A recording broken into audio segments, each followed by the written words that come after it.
बिस्मिल्लाहिर्रहमानिर्रहीम नहमदुहु व नुसल्ली अला रसूलिहिल करीम अम्मा बाद। मुहतरम नाज़रीन इकराम, एक साहिब हैं साहिल रज़ा, इनकी जानिब से कमेंट है, राहिल नाम रख सकते हैं क्या हज़रत? बिल्कुल, अगर ये नाम रखना चाहें बच्चे का तो ये नाम रखा जा सकता है लड़के का। राहिल बड़े हा के तलफ़ुज़ के साथ, सबसे पहले रा है, उसके बाद अलिफ़ है, उसके बाद बड़ा हा है, उसके बाद लाम है। राहिल ये अरबी ज़ुबान का लफ्ज़ है और अरबी ज़ुबान में राहिल के माना आते हैं। एक तो माना आता है इसका प्यादा और सवार की ज़िद। इसी तरीके से एक माना आता है मुहाजिर मुसाफिर, यानी जाने वाला, सफ़र करने वाला। ये सारे के सारे माना जो है ना, ये सब राहिल नाम के माना हैं। इसी तरीके से रहाला, ये इसका फ़ेल आ जाएगा।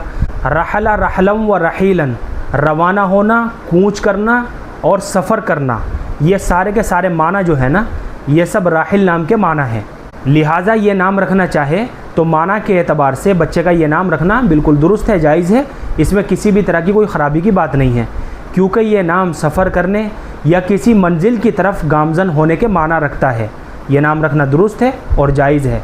अलबत्ता बेहतर ये है कि लड़कों के नाम अंबिया इकराम, सहाबा इकराम और अल्लाह वाले जो गुज़रे हैं उम्मत के नेक मर्द, उनके नामों में से लड़कों के नाम रखे जाएँ, ताकि उन नामों के असरात हमारे बच्चों की ज़िंदगी के ऊपर भी पड़े। और अगर राहिल करके ही लड़के का नाम रखना चाहते हैं तो मैंने आपको इसकी पूरी मालूमात बता दी है तफसील के साथ। ये नाम रखना बिल्कुल दुरुस्त है। उम्मीद करता हूँ कि आपको अच्छी तरह समझ में आ गया होगा। अल्लाह हम सबको सुन्नत और शरीयत पर पाबंद फरमाए। फ़क़त वल्लाहु आलम।